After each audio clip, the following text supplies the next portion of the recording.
मंडळी, तुम्ही कधी मिक्स डाळीमध्ये भोपळा घालून ही रेसिपी बनवली आहे का?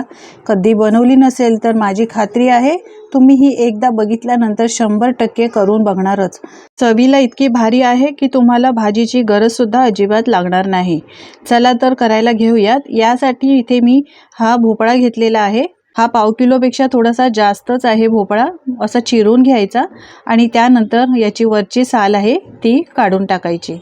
मंडळी, भोपळ्याची भाजी तर आपण नेहमी बनवतच असतो, पण वेगळ्या पद्धतीने तुम्ही असं हे कधी रेसिपी बनवली नसेल तर एकदा करून बघा. साल काढल्यानंतर या पद्धतीने भोपळा आपल्याला चिरून घ्यायचा आहे, लहान लहान आकारामध्ये, जास्त मोठा नाही चिरायचा. हे बघा, या पद्धतीने सुरुवातीला पातळ कापून घेतल्यानंतर असे हे बटाटा आपण जसं चिरतो ना त्या प्रकारे असे हे लहान लहान तुकडे करून घ्यायचे. तर सगळा भोपळा मी असा चिरून घेतलेला आहे, पाहू शकता. असे हे लहान लहान तुकडे केले आहेत, एकदम लहान पण नाही, पण मीडियम आकारामध्ये केलेले आहेत. आता हे एका ताटात काढून घेते. तुम्ही पाहू शकता पाव किलो भोपळ्याचे एवढ्या फोडी झालेल्या आहेत. 300 ग्रॅम आहेत अंदाजे. हे पाव किलोपेक्षा थोडासा जास्तच आहे. यानंतर इथे मी डाळ घेतलेली आहे. ही मिक्स डाळ आहे. मूग, मसूर आणि हिरवी मूग डाळ असते ना ती घेतलेली आहे. मिक्स करूनच मी ठेवते आणि अशीच डाळ वापरते. यामध्ये तुरीची डाळ घातली नाही, तुम्ही घालू शकता, किंवा चण्याची डाळसुद्धा यामध्ये ॲड करू शकता. आता ही डाळ घ्यायची आहे. 1 वाटी डाळ घेतलेली आहे. या भांड्यामध्ये आपण ही डाळ काढून घेऊया.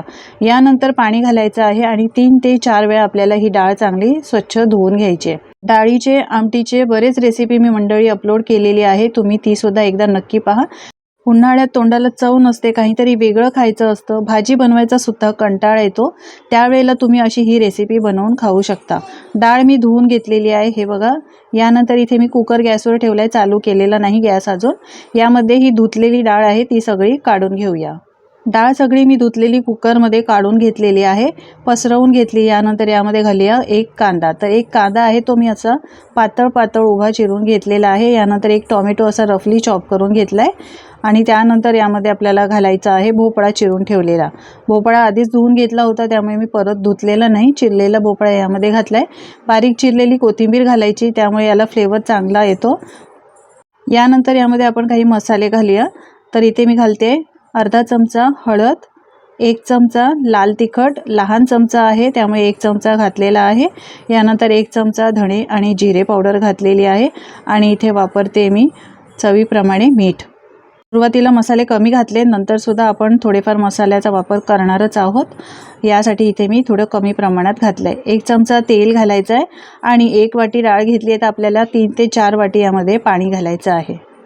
मंडळी, तुम्हाला माझी जर रेसिपी आवडत असेल तर एक लाईक करायला विसरू नका आणि तुम्ही कुठून ही रेसिपी पाहता हे सुद्धा मला कमेंटमध्ये नक्की सांगा, म्हणजे मी तुमचे आभार मानू शकेन आणि मलाही कळेल ही रेसिपी कुठून पाहिली जाते. पाणी घातल्यानंतर मिक्स करून घ्यायचं आहे. झाकण लावून आपल्याला 3 ते 4 शिट्ट्या काढून घ्यायच्या आहेत. जर तुम्ही तुरीची किंवा चणाची डाळ घातली तर 4 ते 5 शिट्ट्या याला काढू शकता. तर मी इथे 4 शिट्ट्या काढणार आहे. तर हे बघा, कुकर थंड करून घेतलेला आहे. 4 शिट्ट्यांमध्ये डाळ मस्त अशी शिजलेली आहे. मिक्स करून घेऊया एकदा, पाहू शकता मस्त अशी शिजलेली आहे. रंगसुद्धा खूप मस्त आलेला आहे. आता ही डाळ ना थोडीशी घट्टच आहे, तर मला अजून थोडी पातळ डाळ करायची आहे. तर यासाठी मी यामध्ये 1 ग्लास भरून पाणी घालणार आहे. पाणी घातल्यानंतर गॅसची फ्लेम चालू करायची आहे, मिक्स करून घ्यायचं आणि याला 1 उकळी काढून घ्यायची. पाहू शकता अशी ही डाळ झालेली आहे. इथे तुम्ही टेस्ट करू शकता, तुम्हाला मिठाचं प्रमाण कमी वाटलं तर मीठ घालू शकता. तर मला यामध्ये थोडंसं मीठ कमीच वाटतं, यासाठी मी इथे अर्धा चमचा अजून मीठ घातलेलं आहे.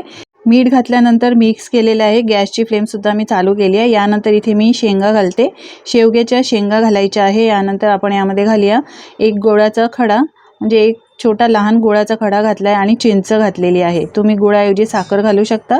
डाळ आणि भोपळा तर शिजलेलाच आहे. स्लो फ्लेम करायची आहे 1 कड आल्यानंतर आणि आपल्याला 5 मिनिटं हे स्लो फ्लेमवर शेंगा शिजवून घ्यायचे आहे. मी कुकरमध्ये डाळ शिजवताना यासाठी शेंगा घातल्या नाही, कारण ते शिजल्या जातात, जास्त मॅन होतात, एकदम जास्त शिजल्या जातात, यासाठी मी घातलेल्या नाहीत. तुम्ही पाहू शकता 5 मिनिटात आपल्या शेंगा छान शिजलेल्या आहेत. नंतर आपल्याला याला फोडणी द्यायची आहे. यासाठी इथे मी तेल गरम करते. 1 चमचा मी तेल घातलेला आहे. यानंतर घालूया 1 चमचा तूप. तुपामुळे या फोडणीला अजून चांगली चव येते आणि आपण जी डाळ बनवली आहे ना ती डाळ खूपच छान लागते चवीला. तेल आणि तूप चांगलं गरम झालं आहे. यानंतर घालूया 1 चमचा मोहरी आणि 1 चमचा जिरं. मोहरी आणि जिरं चांगलं तडतडलं पाहिजे, कुठेही कच्चापणा राहता कामा नये. यानंतर यामध्ये घालायच्या 7-8 लसणाच्या पाकळ्या. तर लसणाच्या पाकळ्या मी घेतलेल्या आहेत ठेचूनच घेतलेल्या घाला, म्हणजे याचा फ्लेवर छान असा उतरतो. यानंतर हिंग घालायची आहे. हिंगमुळे अपचनाचा त्रास होत नाही आणि पोटासाठी सुद्धा खूप चांगलं आहे. कढीपत्त्याची पानं घातली आहेत 7-8. यानंतर 2 बोर मिरच्या घातल्या आहेत. तुम्ही साध्या लाल मिरच्यासुद्धा घालू शकता. आता घालूया 1 चमचा बेडगी मिरची पावडर आणि मिक्स करून घेऊया. आता ही गरमागरम फोडणी आहे, ही डाळीवर घालायची आहे. या फोडणीमुळे ह्या डाळीला इतकी भारी चव येते ना की तुम्हाला भाजीची गरजसुद्धा लागणार नाही. आपण यामध्ये शेंगा घातल्या आहेत, भोपळा घातला आहे, त्यामुळे तुम्हाला वेगळी भाजी बनवायची गरजच लागणार नाही. चुरचुरीत फोडणी घातल्यानंतर यामध्ये घालूया 1 चमचा सांबार मसाला घातला आहे, यामुळे अजून या डाळीला खूप छान चव येते. आता घालूया बारीक चिरलेली कोथिंबीर आणि मिक्स करून घेऊया. तुम्ही याला सांबार म्हणू शकता मिक्स डाळीचं, किंवा मिक्स डाळ म्हणू शकता, शेंगा डाळ म्हणू शकता. चवीला म्हणाल तर इतकी भारी झाली होती ना, कारण आपण यामध्ये गूळ घातला आहे, चिंच घातली आहे, तिखट घातलं आहे, सांबार मसाला घातला आहे, त्यामुळे तोंडाला इतकी जबरदस्त चव येते ना. उन्हाळ्यामध्ये तुम्हाला काही वेगळं खायचं असेल आणि एकच बनवायचं असेल तर या पद्धतीने तुम्ही अशी ही डाळ बनवून खाऊ शकता. तुम्हाला वेगळं काही बनवायची गरजच वाटणार नाही. मस्त अशी चटपटीत आंबट गोड तिखट अशी आपली ही डाळ तयार झालेली आहे. ही डाळ तुम्ही फक्त भाताबरोबर खाऊ शकता किंवा चपातीबरोबर खाऊ शकता. इडली बनवली, डोसा बनवला त्यासोबतसुद्धा खाऊ शकता. चटणीची गरज वाटणार नाही. अशी ही चविष्ट डाळ एकदा तुम्ही सुद्धा बनवून बघा. डाळीच्या अशाच वेगवेगळ्या रेसिपी अपलोड केलेल्या आहेत. आमटीच्या सुद्धा वेगळ्या रेसिपी अपलोड केलेल्या आहेत, त्यासुद्धा तुम्ही एकदा पाहू शकता आणि बनवू शकता. तुम्ही सुद्धा या पद्धतीने करून बघा. करून बघितल्यानंतर तुमचे अनुभव माझ्यासोबत शेअर करा. आजची ही मिक्स डाळीची रेसिपी जराही आवडली असेल तर लाईक करा आणि मित्रमंडळी आणि कुटुंबासोबत शेअर करा, म्हणजे ते सुद्धा या पद्धतीने बनवू शकतील.